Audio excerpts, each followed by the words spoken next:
কোরআন শরীফ তিলাওয়াত করতে গিয়ে যখন সেজদার আয়াত আসে তখন কিভাবে সেজদা দিতে হয়, কি পড়তে হয় এবং নামাজের ভিতরে ও বাইরে নিয়ম কি আলাদা? প্রিয় দর্শক, অনেক মা বোনেরাই কোরআন তিলাওয়াত করার সময় চিন্তিত থাকে যে কোরআন তিলাওয়াত করার সময় যদি সেজদা আসে তাহলে সেই সেজদাটা তারা কিভাবে দিবে এবং সেজদায় গিয়ে কি পড়তে হবে। তো আজকে খুব সহজ ভাষায় বিষয়টি বুঝিয়ে দিব এবং সেজদায় গিয়ে আপনারা কি পড়বেন সেটাও বুঝিয়ে বলবো, তাই ভিডিওটি শেষ পর্যন্ত দেখবেন। সুপ্রিয় দর্শক, কোরআন মাজিদে মোট 14টি আয়াতের সেজদার নির্দেশ এসেছে। এই আয়াতগুলো পড়লে বা শুনলে মুসলমানের উপর সেজদার তিলাওয়াত ওয়াজিব হয়ে যায়। এটা সাধারণ সেজদার মতোই একটি সেজদা, তবে এটি নামাজের রুকু সেজদার অংশ নয়, আলাদা একটি সেজদা। যদি নামাজ পড়ার সময় সেজদার আয়াত পড়েন তাহলে প্রথমত যে কাজটি হবে সেটি হচ্ছে আয়াত শেষ করবেন প্রথমে। 2 নম্বরে সঙ্গে সঙ্গে আল্লাহু আকবার বলে সেজদায় যাবেন। 3, একবার সেজদা দিবেন। 4, তারপর আল্লাহু আকবার বলে দাঁড়িয়ে বাকি তিলাওয়াত চালিয়ে যাবেন।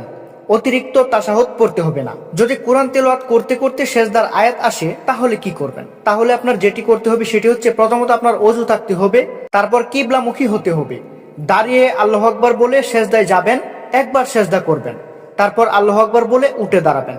2 রাকাত নামাজ পড়তে হবে না, শুধু একটি সেজদা দিলেই যথেষ্ট।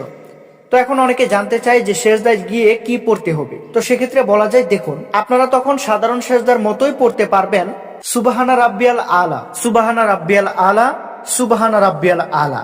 আপনারা সেজদায় গিয়ে 3 বার এটি পড়বেন। তো মহিলারা একটি গুরুত্বপূর্ণ বিষয় মনে রাখবেন, হাইজ অবস্থায় সেজদায় তিলাওয়াত করবেন না, ওযু ছাড়া সেজদা দেওয়া যাবে না।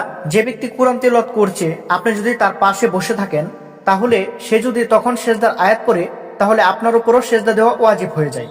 রাসূলুল্লাহ সাল্লাল্লাহু আলাইহি সাল্লাম বলেছেন, যখন বান্দা সেজদা দেয় শয়তান দূরে সরে কাঁদতে থাকে, কারণ আল্লাহর আদেশে সেজদা করলে বান্দার মর্যাদা বেড়ে যায়।